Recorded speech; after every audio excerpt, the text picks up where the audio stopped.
Hello, in this video I'm going to start a little bit of a series of videos. This is kind of a very intricate subject, so I'm probably going to do multiple videos on this to break it up into parts so that it's a little bit easier to consume. But this is going to be a series on how to build DPS for PvE content. So I'm going to start with the very basics in this video, and then we're going to cover more advanced as we go along. So let's get started. For the very first part, if you're going to create a character, or if you're wanting to adjust everything on an existing character that you have, I would recommend one of two, possibly three races to go with PvE DPS. Now I'm going to start with trials. There's a clear-cut single race that is the best to do. I know a lot of people talk about it's not going to make that big of a difference. I'm going to cover this stuff the way I like to do things, and I like to know what it takes if you are going to reach the peak echelon of things. What settings do you have to have in place in order for that to occur? So I don't want to spend weeks, months, however long working on something just to get to the end of it and figure out, okay, I got to change something now to advance further. I don't want to do that. I want to start from the absolute best to go at the beginning. So for race, I'm going to suggest that you choose Dark Elf.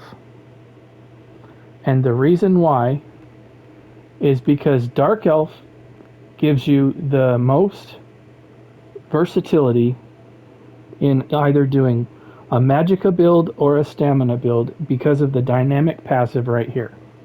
It gives you both max Magicka and Stamina, and then you get flame resistance, which is nice to have. It's not required, but it's nice to have because fire damage hurts the most. And then you have 258 unique weapon and spell damage here from the Ruination passive that will stack with absolutely everything. So this right here reduces your damage taken from environmental lava. You're probably not going to encounter that too much. Maybe in some dungeons or certain areas overland, but this doesn't get procced a whole lot. So I wouldn't rate this part of the passives here as something to really write home about. I guess in Rock Grove, right before you go fight the Titan, that could be a possibility to call up as terms of reduced damage taken there. Something to that effect. But in terms of race, this is the best because you can go either Magicka or Stam build all on one character, and you're not sacrificing one or the other. You're basically going to end up with the same benefit. Now, if you are going to want to use a Magicka character, and you are never, ever going to want to use a Stam build, and you know this 100%, then a High Elf is going to be more beneficial there because they give you more max Magicka. And they give you a shield, or I should say resistances, while you are channeling. So like if you do a beam build or something like that, then a High Elf is going to be the way to go. I recommend that you go with a Dark Elf though, because if you want to go into PvP ever, or just, like I say, bounce around from a Magicka build or a Stamina build, this is going to be your better option. Truly, just this is the best one to, and I would just recommend that you pick the best. That way, once you get everything else unkinked and figured out, you're already at the top tier. You don't got to change anything. You don't got to worry about it. You're already there. If you start from a position of you're already in the right spot, then there's going to be less alterations that you have to do down the road. So that's going to be the racial covering. Second, we're going to talk about attributes. Now, as a PvE DPS, in group content, you never want to put any attributes in more than one category, and never into health. You should only be doing this in dungeons and trials if you're a tank. If you're a DPS and you're on a stamina build, you need to put all 64 points into stamina. And the reason is because all of your damage is going to scale off of your maximum resource. And so if you're skirting that at all, it's going to reduce your capability of being able to do as much damage as you can. So if you're a stamina build, all points into stamina. If you're a magicka build, all 64 points into magicka. Do not split that at all, ever. Always 64 points into whichever resource you are choosing. Okay, so that's attributes, that's race. Now I'm going to talk about Mundus. This can be very easily forgotten when you're creating a build or setting up a build because you're so focused on gear and potions and food and whatnot, and there's nothing really, up until recently, there was nothing recently, they added an update, but they now have an alert that will tell you if you don't have a Mundus on, which is nice. But out of all the Munduses, for DPS, without a doubt, the best one is the Thief. And the reason why is this increases your critical strike rating. I'm going to get into this topic in a later video because it's more of an advanced topic.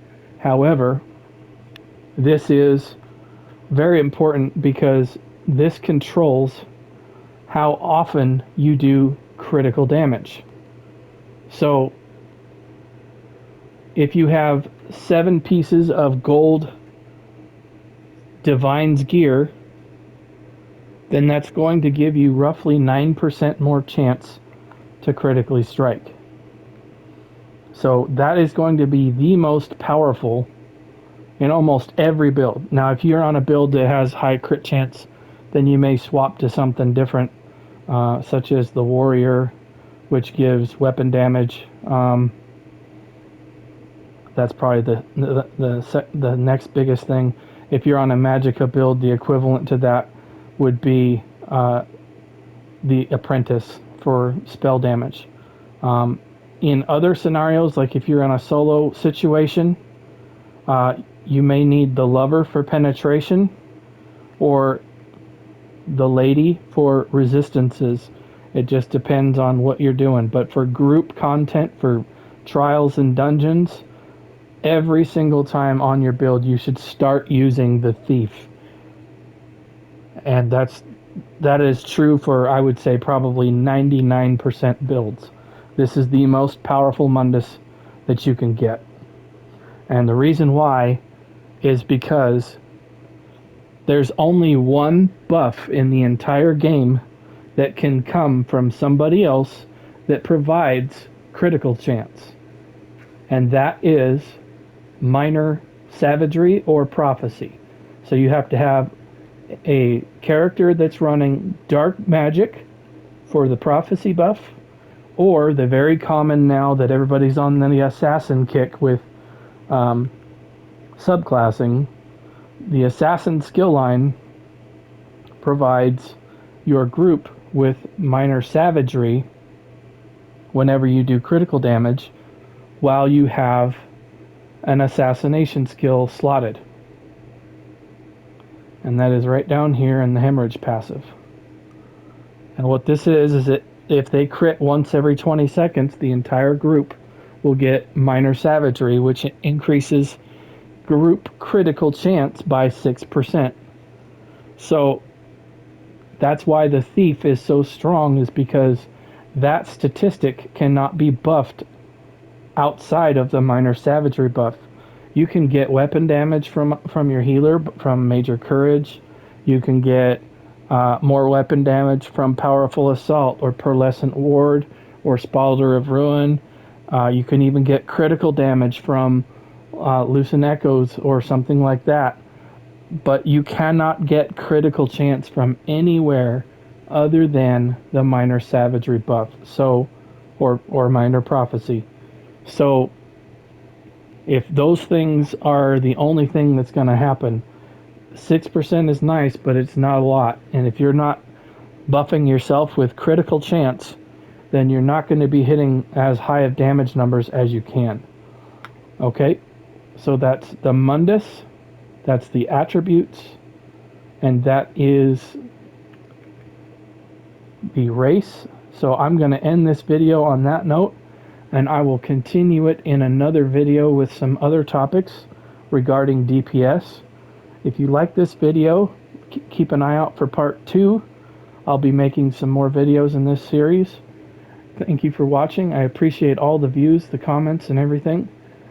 Keep an eye on my channel. Go into my YouTube channel and go down to my created playlists if this interests you. And you can go down to my created playlist to see what else I have for other subjects on the Elder Scrolls Online. I've got all of my stuff separated by category. Check it out and see if there's anything else you like. I'm probably going to put this into my DPS folder, so that goes along with all my other DPS stuff. So if this is an interesting subject for you, check out my DPS playlist and see if there's anything else there that you might be interested in. Thank you very much again, and I'll see you in another video. Bye.